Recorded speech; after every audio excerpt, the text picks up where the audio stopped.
Saudara, hari ini sejumlah pedagang pasar tradisional di wilayah Jabodetabek melakukan aksi mogok berjualan lantaran harga daging sapi yang mahal.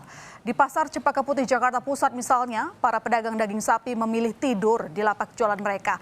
Hal ini karena tidak adanya aktivitas jual beli daging di pasar. Sementara di Pasar Kebayoran Lama, Jakarta Selatan, sebagian besar para pedagang daging sapi memilih mogok berjualan.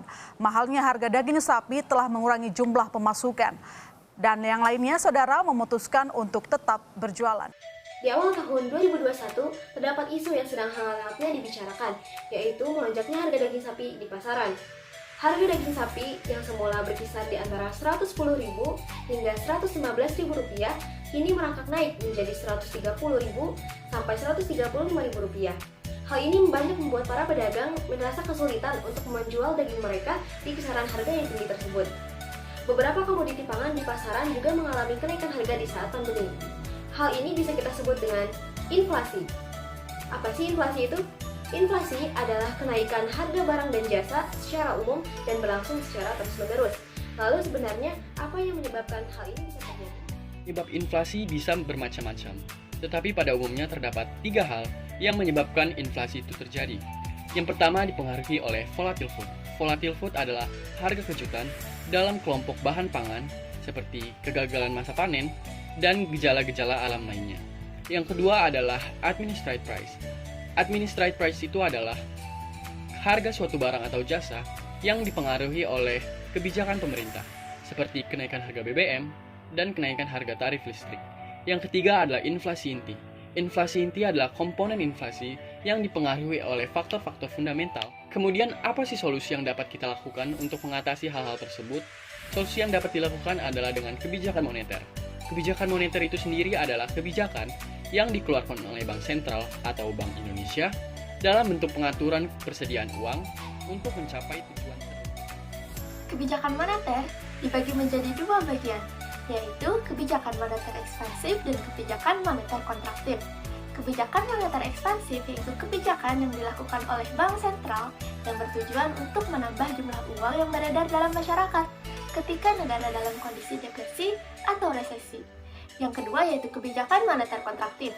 Kebijakan ini dilakukan oleh Bank Sentral yang bertujuan untuk mengurangi jumlah uang yang beredar dalam masyarakat ketika negara dalam kondisi inflasi.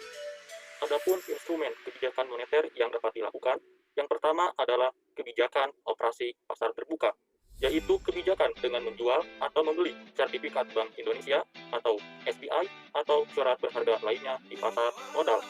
Yang kedua adalah kebijakan diskonto, yaitu kebijakan dengan menaikkan atau menurunkan suku bunga pada bank umum. Ketiga, kebijakan cadangan wajib, yaitu peraturan Bank Sentral dalam menaikkan atau menurunkan cadangan kas pada bank umum. Dan yang keempat adalah kebijakan kredit kolektif, yaitu kebijakan pemberian kredit dengan menerapkan prinsip 5C, karakter, capability, collateral, capital, dan condition of economy. Pada kasus di atas adalah naiknya harga daging sapi atau dengan kata lain nilai tukar uang menjadi lebih kecil dengan tingkat harga yang lebih tinggi atau jumlah uang yang beredar banyak sehingga nilai dari uang lebih kecil. Oleh karena itu, kebijakan moneter yang dapat dilakukan adalah sebagai berikut. 1. Menaikkan suku bunga. Dengan naiknya suku bunga, maka orang akan lebih senang menabung di bank, sehingga jumlah uang yang beredar dapat dikurangi. 2. Menjual sertifikat Bank Indonesia. Dengan menjual sertifikat ini kepada masyarakat, maka uang yang beredar di masyarakat akan menjadi sedikit atau dapat dikurangi. 3. Meningkatkan cadangan kas. Bila Bank Sentral menaikkan cadangan kas, maka akan mengurangi jumlah uang beredar untuk mengatasi inflasi. Nah, akibatnya, bank umum harus menahan uang lebih banyak sebagai cadangan. Jumlah uang beredar pun dapat dikurangi. 4. Kredit ketat. Kredit ketat adalah kebijakan Bank Sentral untuk mengurangi jumlah uang yang beredar untuk mengatasi inflasi. Maksudnya adalah syarat pemberian yang ketat akan mengurangi jumlah masyarakat atau pengusaha yang bisa memperoleh kredit karena kesulitan dalam memperoleh kredit dengan syarat-syarat yang dipersulit.